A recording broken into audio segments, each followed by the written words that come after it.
हरे कृष्णा कृष्ण कृष्ण हरे हरे, हरे राम राम राम हरे हरे, हरे कृष्ण।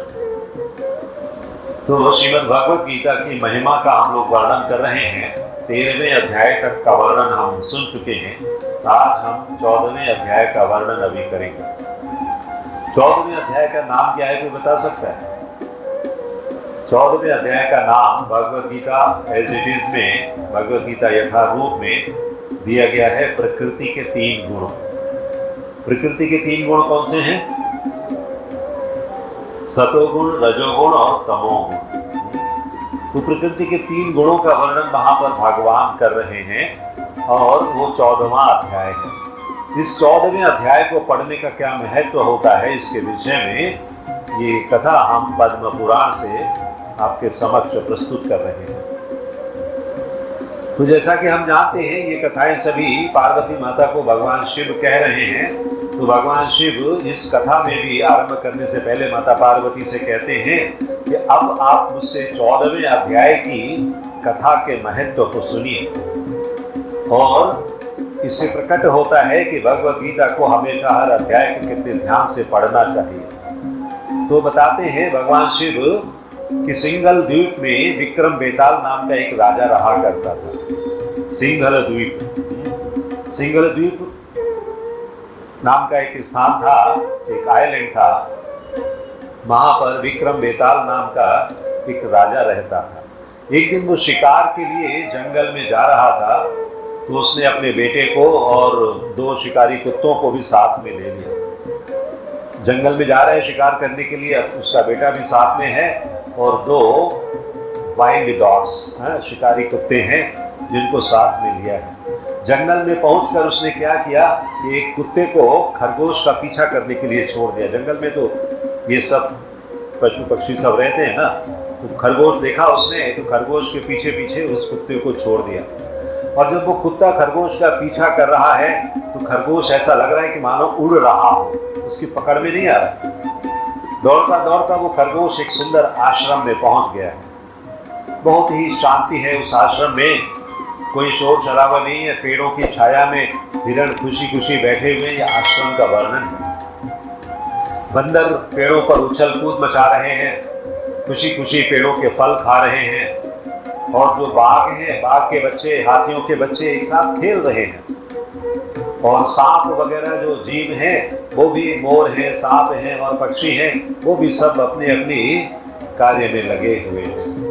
ये उस आश्रम का वर्णन है जहाँ पर कि खरगोश का पीछे पीछा करते हुए कुत्ता जो है वो वहाँ पहुँच जाता है। इसी जंगल में, इसी स्थान पर, इसी आश्रम में महान ऋषि एक रहते हैं। उनका नाम है ऋषि वत्स, जो श्रीमद् भगवत गीता के 14वें अध्याय का पाठ करके भगवान श्री कृष्ण की पूजा करते हैं। महाराजा वत्स के आश्रम में, उनके आश्रम के पास में उनका एक शिष्य श्रीमद् भगवत गीता के 14वें अध्याय का पाठ करते हुए उनका चरण धो रहा है। तो ऋषि का आश्रम है, उसमें महाराजा वत्स के आश्रम के पास उनका एक शिष्य है जो कि उनके चरण को धो रहा है। उस स्थान पर धरती गीली होगी। जब आप चरण धोएंगे किसी के तो पानी हो जाएगा। पानी हो जाने के कारण वो धरती जो है गीली हो गई है। उधर से खरगोश दौड़ता हुआ जो आया, उसके पीछे पीछे कुत्ता है, तो खरगोश दौड़ता हुआ आता है और कीचड़ में फिसल जाता है और तुरंत उसने वहां देह छोड़ दिया। अभी वो आया, देखिए पानी में स्लिप हुआ, उधर भगवत गीता का पाठ उसके कानों में पड़ रहा है और उसने शरीर छोड़ दिया स्लिप होने के बाद। और जब वो शरीर छोड़ देता है तो तुरंत वो उच्च लोक में चला जाता है, स्वर्ग को प्राप्त करता है। तभी देवलोक से एक विमान आता है, उसे उठाता है और स्वर्ग लोक में लेकर चला जाता है। कुछ क्षण के बाद उसके पीछे पीछे आने वाला कौन है? कुत्ता।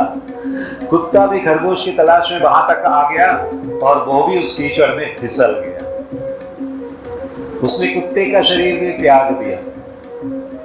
दोनों देखो आप, एक आगे था एक पीछे था, दोनों ने अपना शरीर उस कीचड़ में, जो कि उन ऋषि के पैर धोने के कारण हो गई थी, उस कीचड़ में आकर स्लिप होकर अपने अपने प्राण त्याग दिए।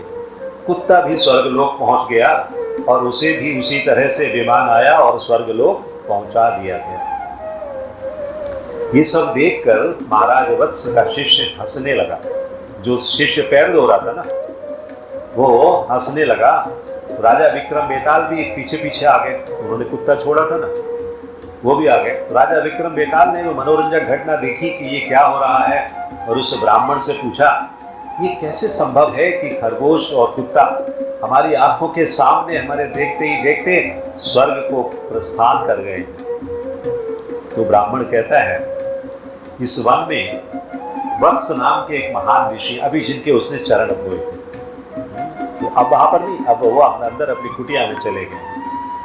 तो वो कहता है कि वत्स नाम के एक महान ऋषि हैं जिन्होंने अपनी इंद्रियों पर पूर्ण विजय प्राप्त कर ली है, और वे हमेशा श्रीमद् भगवद गीता के 14वें अध्याय का जप करते रहते हैं। और मैं उनका एक शिष्य हूँ, और उनकी कृपा से मैं भी सदैव श्रीमद् भगवद गीता के 14वें अध्याय का जप करता हूँ।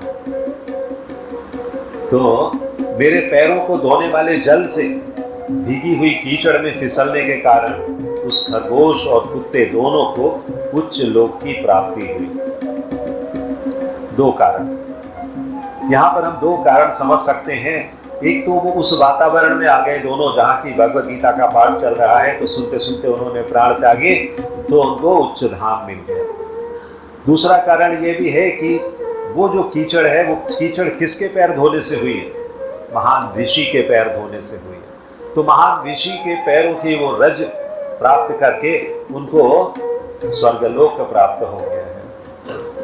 तो ये जो स्थिति है, जब राजा को पता लगी तो राजा बहुत प्रसन्न होते हैं कि ये क्या इतना बल है इसमें।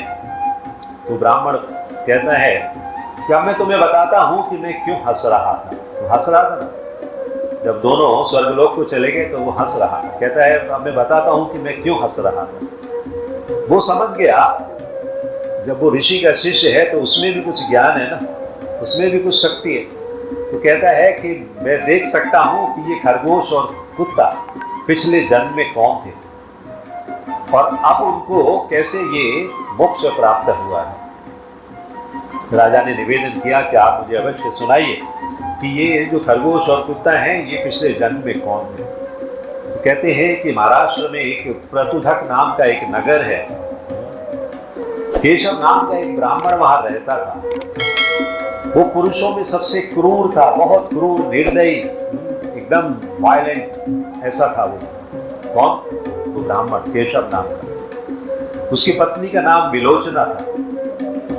बहुत ही चरित्रहीन महिला थी, अन्य अन्य पुरुषों से संगति करना उसका शौक था। इस कारण से उसके पति को बहुत गुस्सा आया और उसने उसे मार डाला। अपने अगले जन्म में वो कुत्ता बन गया। अभी जो कुत्ता पीछे पीछे जा रहा था ना, वो कुत्ता उस केशव की पत्नी पिछले जन्म में रहा करती थी। और वो ब्राह्मण केशव, उसने जब शरीर त्यागा तो वो अपने पाप कर्मों के कारण खरगोश बन गया। अभी वो खरगोश के पीछे कुत्ता दौड़ रहा है इस जन्म में। हाँ? आप देखो भगवान की माया किस तरह से होती है कि सब लोगों को माध्यम बना लेते हैं, खुद कुछ नहीं करते, करवा लेते हैं। वो राजा को शिकार करने का मन आया, वो घर से 2 कुत्तों को लेकर आ गया। एक कुत्ता उसने खरगोश के पीछे छोड़ दिया, खरगोश जाकर उधर स्लिप हो गया, है ना, फिर कुत्ता भी स्लिप हो गया, दोनों स्वर्ग को चले गए। तो सारा घटनाक्रम ऐसे जैसे कि स्क्रिप्ट लिख दी जाती है मूवी ना, मूवी के अंदर ऐसा होता है। तो खरगोश बन गया वो, और इस तरह से अभी इस जन्म में खरगोश और कुत्ते के जन्म में उनको ये श्रीमद् भगवद गीता के 14वें अध्याय को सुनने का अवसर मिला, जिससे उनको मोक्ष प्राप्त हो गया, मुक्त हो गए।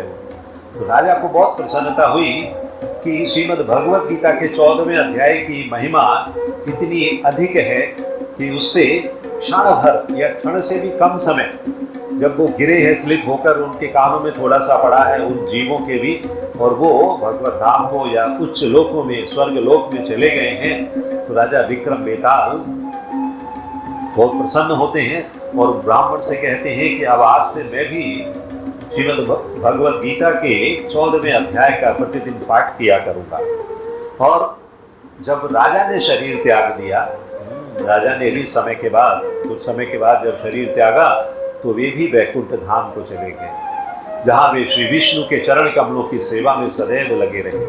तो भगवान श्री विष्णु या भगवान श्री कृष्ण के चरण कमलों की सेवा करना हर जीव का परम ध्येय होना चाहिए।